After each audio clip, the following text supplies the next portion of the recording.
Yes!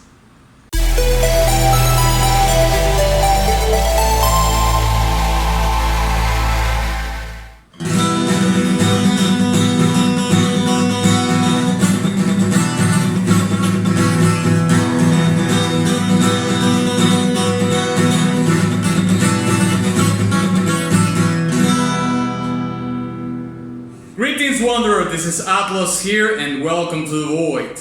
Today, impending doom is upon us, because today I'm going to be reacting and breaking down Laurence the First Vicar from the Bloodborne original soundtrack. This is the most massive request that I have had in my channel ever. In the history of the channel, this is the most massive request that I have had.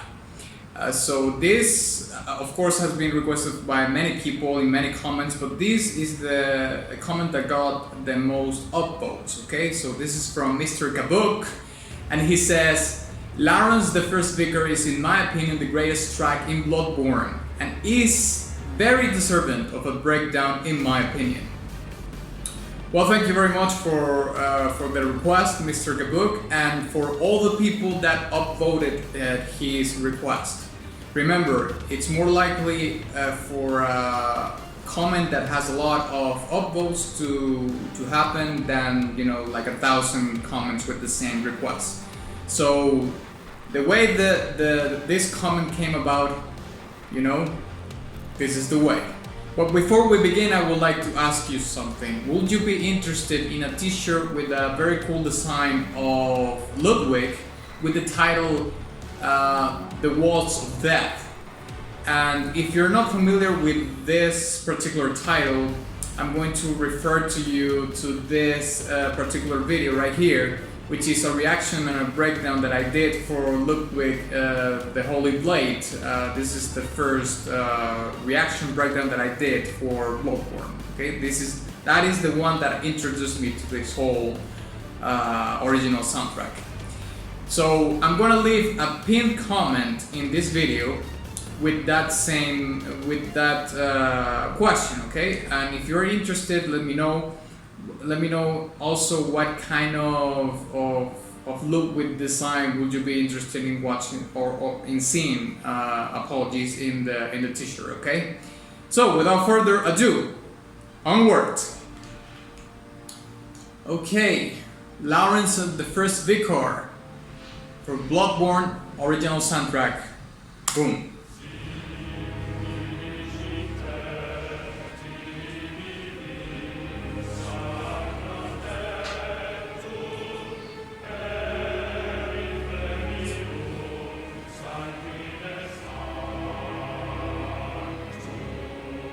Okay, it's already starting very ominous.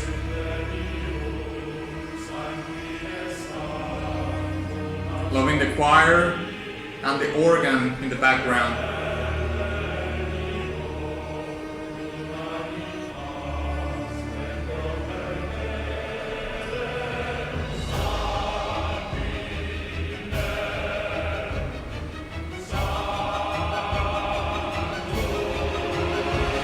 Building up. It released the tension. It's a fake build-up.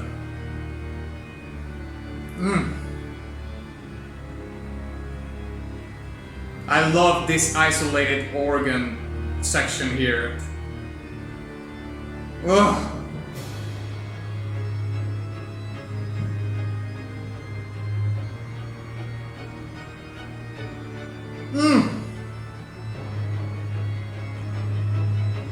Ah, I love it. I love it.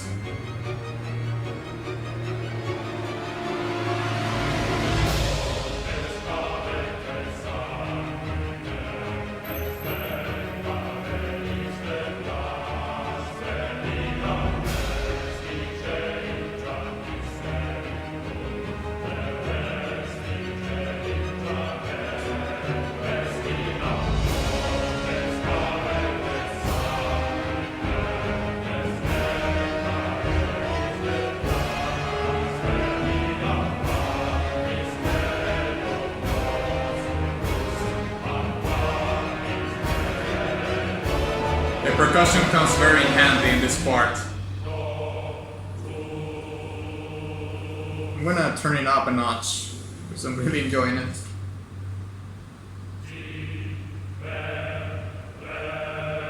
Okay, this transition is great.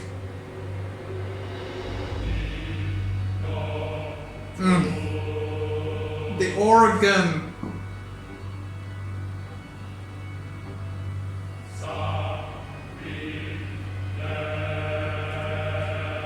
Yes! So mean! Oh.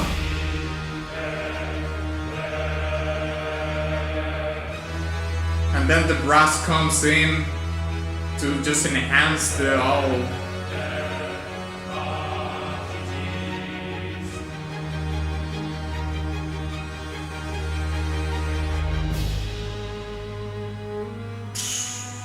I got goosebumps out of that.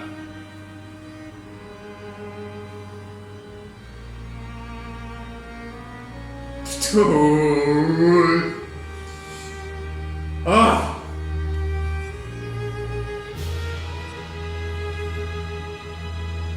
This is great.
Nice.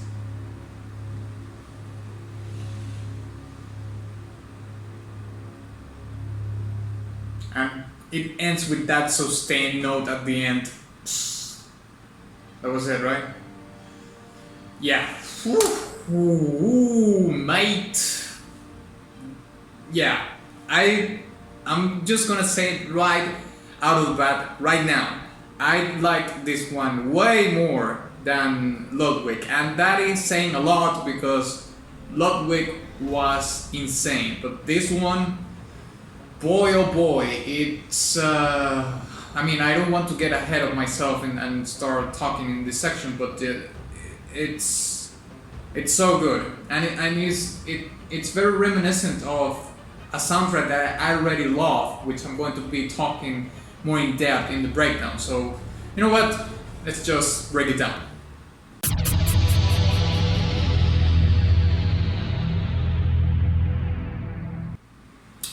Okay, so where should I start?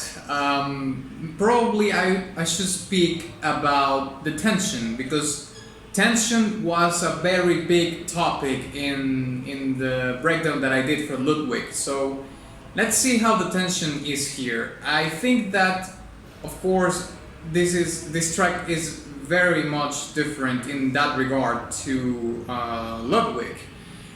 Because in Ludwig there was a lot of building and releasing the tension in short bursts. But this particular track, well, at least in the first half of the track in Ludwig, but in this track there's so much more space in between the tension, and it's more scarce, but being more scarce has more power, because in Scarcity there's more want. Let's say, I don't know how else to put it, but let me elaborate a little bit more. Do you remember the part in which I said there was a fake build-up? If you remember that part, there's like a gap or space, as I would like to call it, where the track breathes a way more into giving you then the real build up to the climax, or well, it's not so much one of the climaxes of the song, I should say. And therefore, when you use the scarcity of elements in the composition as a resource, a deliberate resource to compose the music, then it has that effect. It has the effect of making the parts that matter even more, because they're scarce. This is a very well composed song, and I believe that the highlights of this particular track are the sections in which you could hear, one or two instruments at the most, which leads me to talk about, well, one of my favorite parts, because there's two parts which I believe are my favorite parts in this particular track, which is the section in which you can hear the organ and the cellos lingering a little bit in the background, and the organ is a little bit more up front, not so much in your face, because this section, as well as the other one that I'm going to be talking later, are more about the less is more. And this less is more approach, it's probably the most haunting element of the song, because when there's a lot of things happening, it gives you more of this epic yet very gloomy, ominous vibe. But when everything calms down, it builds the tension again, by the way. It evokes the sentiment of the unknown, and the unknown, of course, has a tension of itself, but also fear. We fear the things that we don't know about, especially in a game like this, where everything is a threat, and monsters and stuff like that.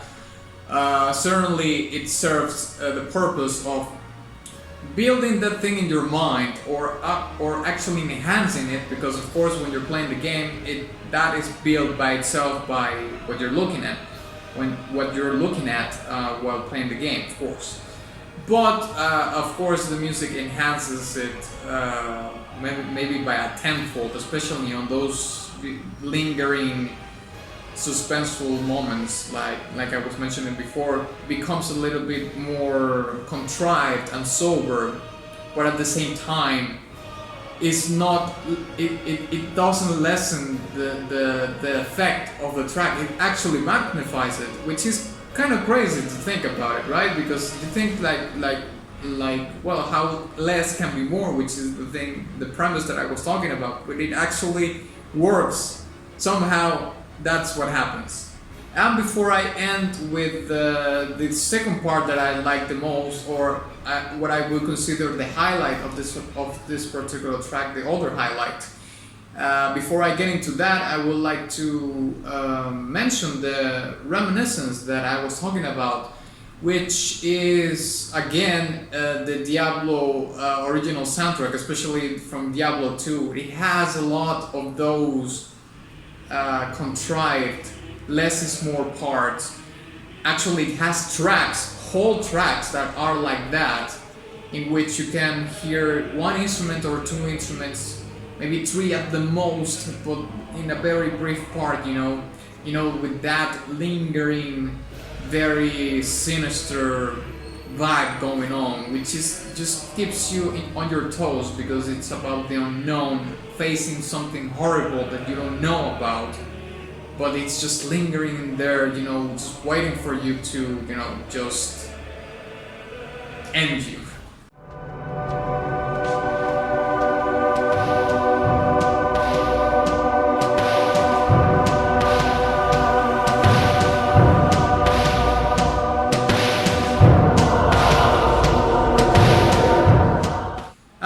The other highlight of the track was the sustained note at the end of the track. Like, you can't get any more minimalistic about it, but at the same time, remember that this sustained note comes after the big climax at the end of the song, because really the end is the sustained note, but you know, towards the end of the song you have this big climax in which all the instruments comes in to build up the grandiose ending part of the track, and then the track ends with that sustained note at the end, and it's like you are doomed. It's like you're dead. It probably, I mean, the song is so dark that it basically tells you, I mean, the storytelling behind the track, compositional wise, it's like you had this struggle, but at the end you died, and that was it. Even you could make a certain parallelism in between that sustained note and, you know, those things at the hospitals that, you know, they are supposed to graph your heartbeat while you're still alive, but when you die it goes like, right?